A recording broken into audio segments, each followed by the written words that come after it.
Hi everyone, your friendly neighborhood core design engineer Brian Buckosh here again to talk to you today about a new release in the DV8 lineup, the Activ8.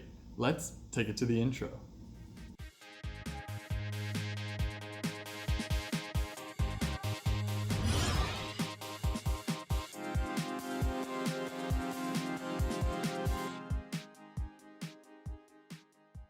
DV8 fans are already having a damn good year with one of the most versatile and scoreable lineups that they've ever had.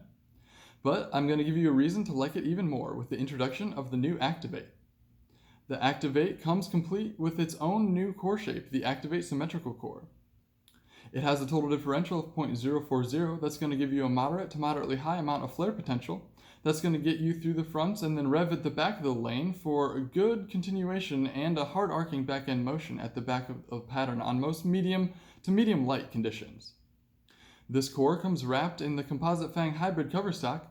You'll recognize the Composite Fang nameplate from the Decree series, but also it was on the Pitbull series prior to that, so you know that you're actually getting a lot of technology for a very reasonable price.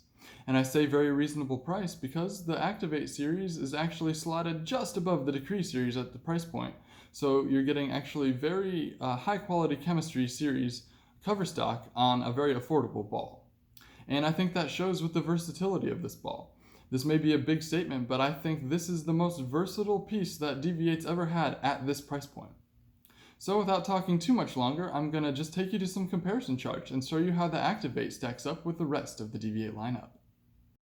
First up, we're going to take a look at DV8's chart, which has the releases sorted by oil volume from lightest to heaviest, and by back-end motion from the most smooth on the bottom to the most flip on top. You'll see that the Activ8 sits squarely between the two Decrees, both in total hook and in reaction shape.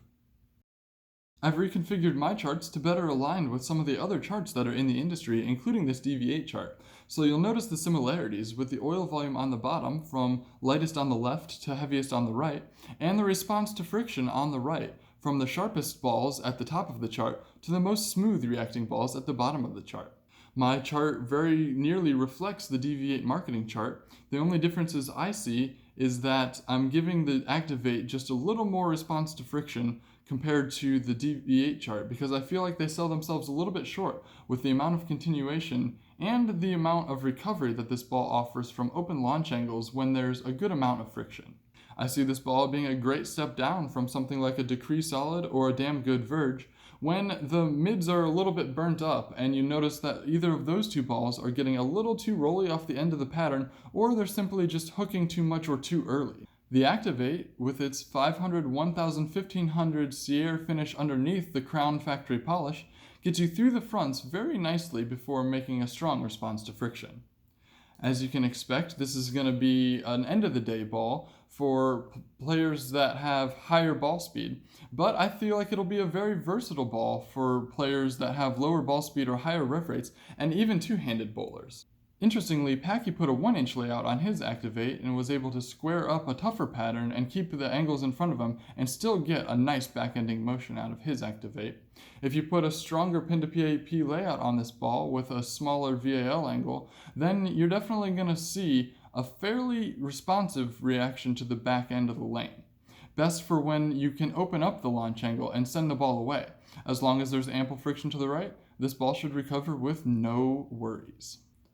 Being a symmetrical ball with a cleaner hybrid cover, I feel like this ball would also make a great natural step down from some of the stronger, more angular asymmetrical balls, such as the Hellraiser Return or the Intimidator Pearl.